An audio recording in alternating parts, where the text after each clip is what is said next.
नीति क्यों इतना टेंशन ले रही? देख अगर डील नहीं हुई है तो कुछ अच्छे के लिए ही नहीं हुई होगी ना। और क्या अच्छा है इसमें बेबे? बर्बाद होने वाली हूँ मैं और आप कह रही है अच्छे के लिए हुआ है। मम्मी नीति तो बेबे की बात को गलत समझ रही है। उनका कहने का मतलब ये है कि अब तेरी जिंदगी में जो भी होगा ना वो सब अच्छा होगा, तो चिंता मत कर पुत्र। हाँ पुत्र, मैं यही कहना चाह रही हूँ। अच्छा सोचेगी ना पुत्र तो सब अच्छा होगा। तेरी गाड़ी ना दोबारा से पटरी पर आ जाएगी। बस तू ना अच्छा सोच और बी पॉजिटिव। वो कहते हैं ना बी पॉजिटिव। ऐसे हालात में कोई कुछ सोच नहीं सकता और आप कह रही है बी पॉजिटिव। हर तरह से फंस चुकी हूँ मैं, आपको पता है ना। पर्सनली प्रोफेशनली हर जगह से बर्बाद हो रही हूँ मैं। और तो और बहुत ही नेगेटिविटी है मेरे आसपास भी। और ऐसे हालात में मैं कैसे पॉजिटिव सोच लूं?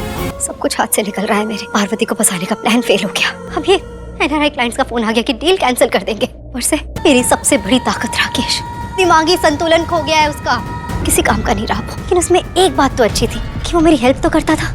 आप दोनों की तरह ऐसे बकवास बातें करके मेरा दिमाग खराब नहीं करता था। बेबे पर नीति के आने वाले एपिसोड में एक अलग ही ट्विस्ट देखने को मिलने वाला है। यहाँ पर नीति जेल के अंदर बंद है, राकेश अलग प्लानिंग कर रहा है कि भाई मेरे पास ना फोन में रिकॉर्डिंग है, मैं बता दूंगा कि ये पार्वती नहीं परी है, और ये नीति के पास लेके पहुंच जाता है। अब भाई नीति भी बहुत खुश हो रही है, यहाँ पर किसी तरीके से बेल तो हो जाती है इन दोनों की। लेकिन अब देखते हैं दोनों क्या करेंगे। अंबिका और परी को ये समझ में आ गया कि ये दोनों अगर जेल से बाहर आ गए तो कुछ बड़ा नाटक करने वाले हैं। आएंगे, पता लगाएंगे, रिकॉर्डिंग भी सुना देंगे यहाँ पर, तो बहुत बड़ा नाटक हो जाएगा। क्योंकि वाकई में यहाँ पर भाई परी ने तो उससे बात की थी ना राकेश से, और वो रिकॉर्डिंग उसके फोन में होगी।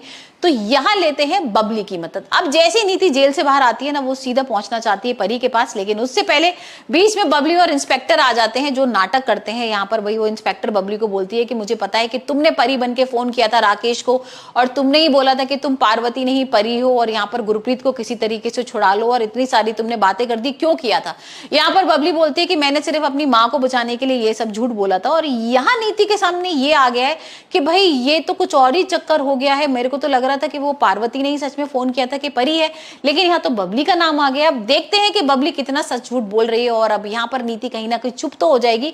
लेकिन अब परी और अंबिका क्या करने वाले हैं, क्या कुछ प्लानिंग कर रहे हैं, ये देखेंगे। हाल फिलहाल तो यहाँ पर गुरवेंद्र और नीति के बीच में बहस चल रही है। यहाँ पर गुरवेंद्र नीति पर गुस्सा कर रही है कि मुझे पता है कि तुमने मुझे धक्का दिया था, जान से मारने की कोशिश की थी, लेकिन नीति तू ऐसा कैसे कर सकती है? मैंने तो सिर्फ तेरे को वार्निंग दी थी, तू मेरे को जान से मारना चाह रही थी।